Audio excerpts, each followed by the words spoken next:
A flower? Bum, bum, bum, bum.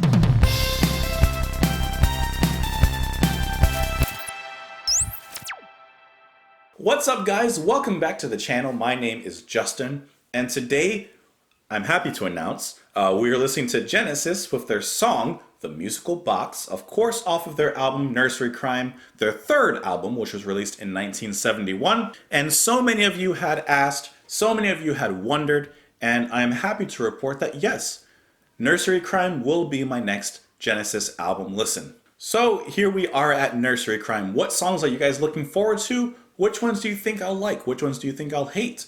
Musical Box, of course, a very highly rated and recommended song, so I'm looking forward to that. Also, I did want to just say thank you very briefly for you guys helping me out with the channel, helping me out specifically in these times. But I'm happy that a lot of you have found some sort of solace in the channel and in the videos because, to be honest, I've found solace, of course, before, but especially now in making these videos because listening to the music is a way for me personally to escape, to have a conversation with you guys. So thank you so much for the support that you've given me beyond just watching the videos. Don't forget that if you do enjoy the video, you can join me on Twitter, you can share the video, like the video, subscribe if you're interested, all of that stuff. And I really just hope that you enjoy the channel. This is The Musical Box by Genesis. I'm looking forward to this. Listen.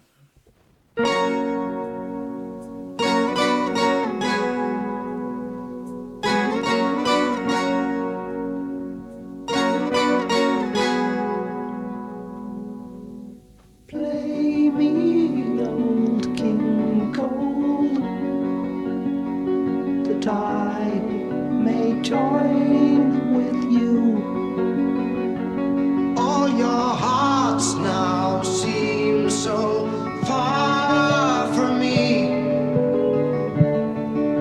It hardly seems to matter now. And the nurse will tell you lies of a kingdom beyond the skies. But I am lost within this half world. It hardly seems to matter now. Play me my song. Here it comes again. Play me my song. Here it comes again.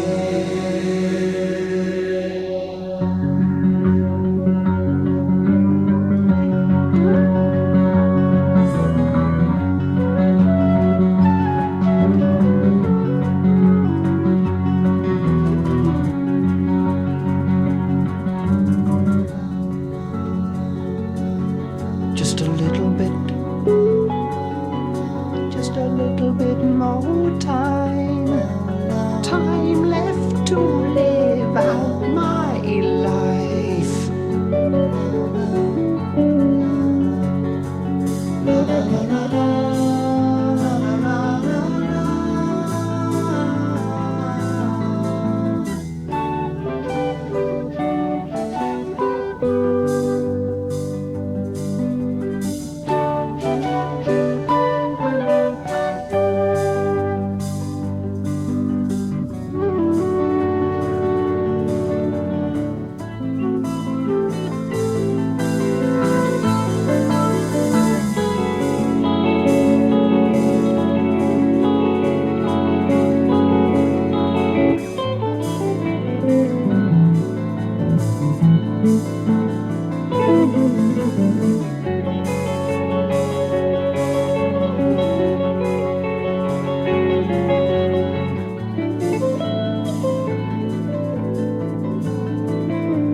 Play me my song.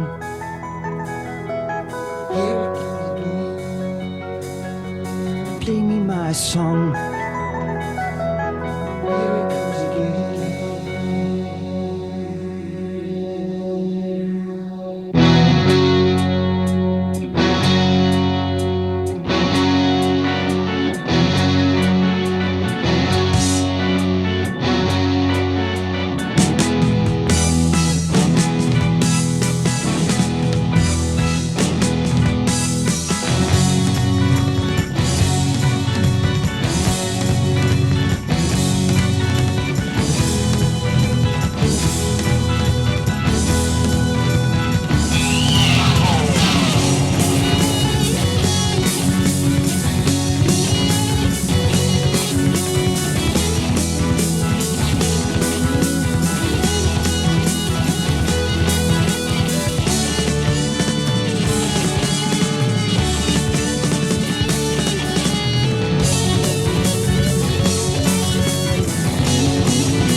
Old King Cole was a merry old soul, and a merry old soul was he.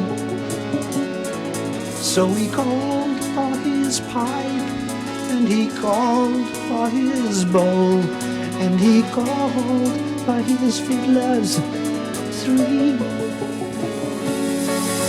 The clock tick-tock on the mantelpiece, and I want, and I feel, and I know, and I touch her wall.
She's a lady, she's got time. Brush back your hair and let me get to know your face.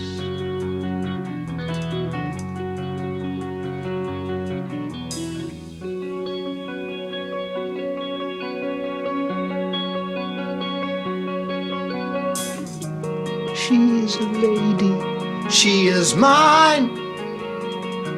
Oh, brush back your hair and let me get to know your flesh.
what a way to open your album. And of course, I know that this album is the debut of Steve Hackett and Phil Collins in the band as well.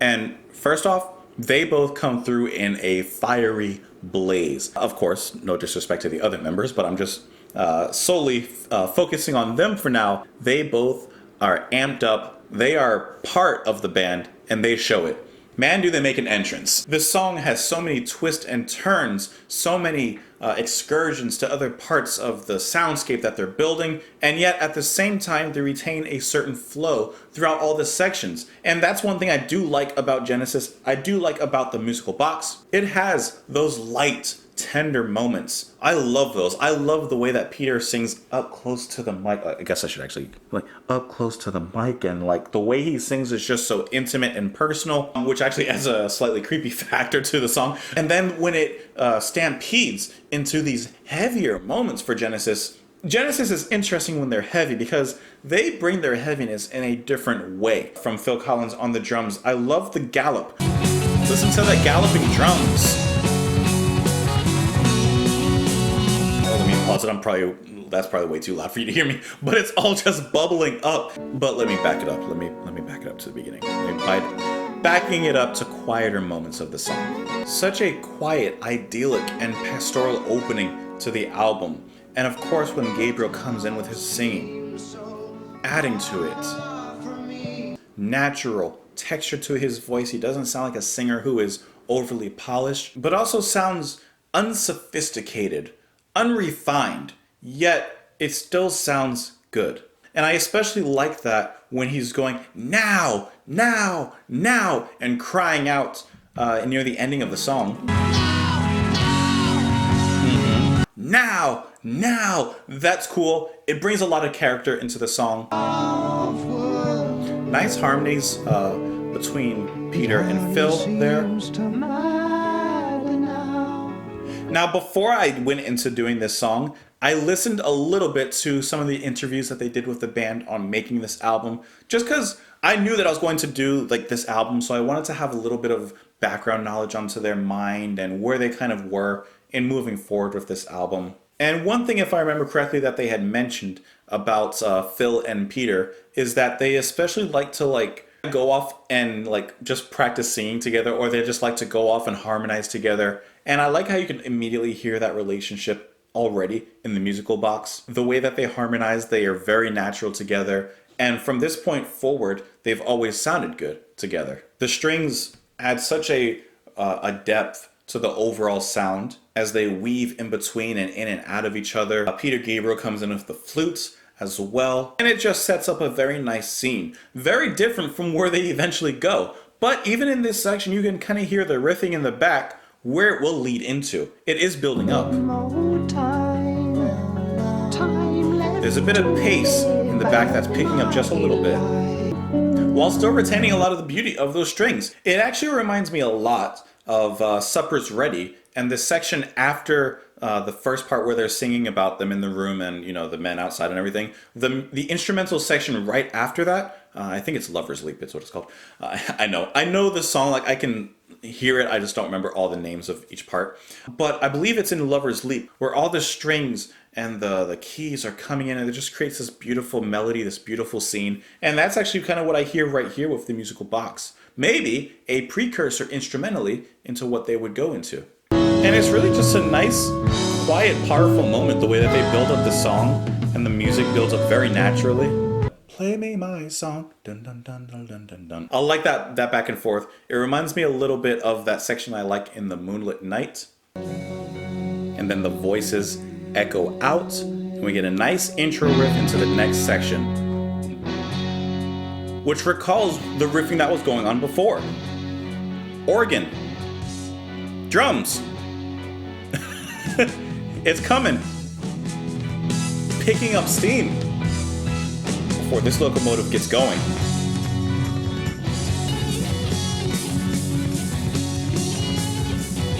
There was a little bit of metal in that guitar.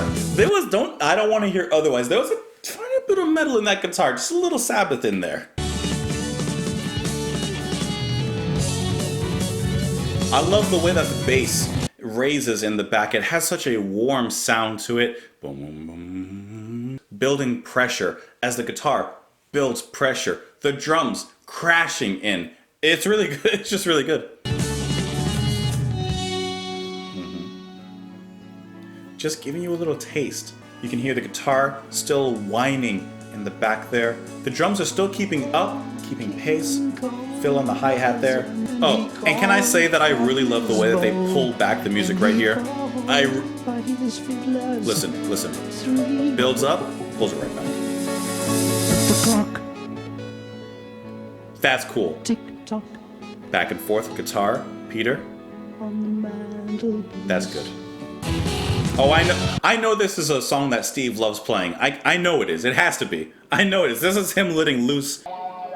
I'm just watching a little live video of them performing the musical box. I love Peter's theatrics. I can't get enough of that. That's half of the show, especially at that time. There he goes, picking up his flute. I'm sorry, I'm watching live. Let me get back to the music. I love the way that Peter embodies the music and he's moving along. He's like, tick tock. And like, I love it. He's a showman. That's something to say. And while the organ provides a sort of unsettling sound to the ending of the song, it still sounds light. It's like a different kind of heavy. It's unique. Getting to the story, and I'm reading directly. What a story. Is this written by Peter? Because I feel like the lyrics have to be written by Peter. The lyrics are based on a Victorian fairy story written by Gabriel about two children in a country house. The girl, Cynthia, kills the boy, Henry, by cleaving his head off with a croquet mallet. She later discovers Henry's musical box. When she opens it, Old King Cole plays and Henry returns as a spirit, but starts aging very quickly. This causes him to experience a lifetime's... what story is this?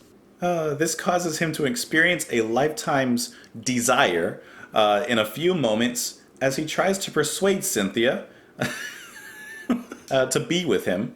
However, the noises causes his nurse to arrive and she throws the musical box at him, destroying them both. I don't know where he comes up with the lyrics, but I gotta say it is from a place only of his imagination. Supper's ready? On some level, it makes sense to me, and I enjoy the story. This story, it's a little out there. The lyrics: "Play me, old King Cole, that I may join you. All your hearts now seem so far from me, it hardly seems to matter now. And the nurse will tell you lies of a kingdom beyond the skies, but I am lost within this half-world, it hardly seems to matter now." At which point does she cut his head off? I do like how on the album cover, how she has the mallet in her hand, and her shadow is missing the head. That's a cool little detail. Are those heads on the ground too? I feel like that's a head on the ground. But once again, the way that Peter delivers a lot of the vocals here, especially in the quieter moments on the mantelpiece, and I want and I feel and I know and I touch her warmth. So he's creepily enticed by her, and the way that he's very close to the mic in that section when he's saying she's a lady, she's got time, brush back your hair, the harmony that comes in by Phil on the background with that. I love that. You can imagine him creepily getting up close and like, oh, just let me brush your hair back. Let me just see your face, but like in a creepy way. And he says, I've been waiting here so long and all this time has passed me by. It doesn't seem to matter now. Casting doubt on all I have to say, why don't you touch me, touch me, touch me? Why don't you touch me now, to now, to now? I like the expression in his voice because he begins, come on, just like, just let me see your face. And then he gets like angry. He's like, now, now, now. And the way that Peter delivers that is really well done. I don't know if I'm in love with the story, but story is second to the music, and the music is good. So who am I to complain? So the story is dark and brooding. The lyrics are creepy. The guitar is heavy. The instrumentals are heavy when they need to be, soft when they need to be, creating beauty and darkness, and putting them together in a really interesting way that only Genesis really could pull off with songs like this. And I think here we begin to see, obviously, the true beginnings of the band that Genesis would be, and we would see where they would lead. So in the end, I did enjoy the song. I will admit, though, in all honesty, I didn't love the song. I enjoyed it. I enjoyed listening to it, and I would absolutely love to listen to it again. I would love to hear it live, especially the soloing, and that would be absolutely crazy. But it wasn't a song that I immediately fell in love with, like Supper's Ready or Firth of Fifth, or any of those songs, One for the Vine. I've pretty much enjoyed most of their music, And I can tell that there's something here that I like, so that's why I'm saying I'll listen to it again, but it's not an immediate favorite. I know that this is a favorite of a lot of you guys, so please, I want to know more. Do you think that this album, do you think that this song is better than maybe something off of Foxtrot? Do you think that this song compares to Supper's Ready? Is it better? Is it worse? I don't know. Let me know what you guys think of the song. Let me know what you think of the rest of this album. Is this what you consider the strongest song on the album? Or are there other ones to look forward to? Because a lot of you have said that this album is your favorite. As of right now, Foxtrot is my favorite, but I'm happily looking forward to what this one will bring me. Of course, you guys can join me on Twitter. You can join me in the comments down below. I really enjoy having you guys here with all of your information, with all of your experiences especially, getting to hear about how you saw them live and how you felt when you listened to them. I love reading that kind of stuff, so thank you so much for sharing that. You can join me on Twitter. You can join me in the comments down below. Hope that you have a great, amazing night, and I'll talk to you later. Bye.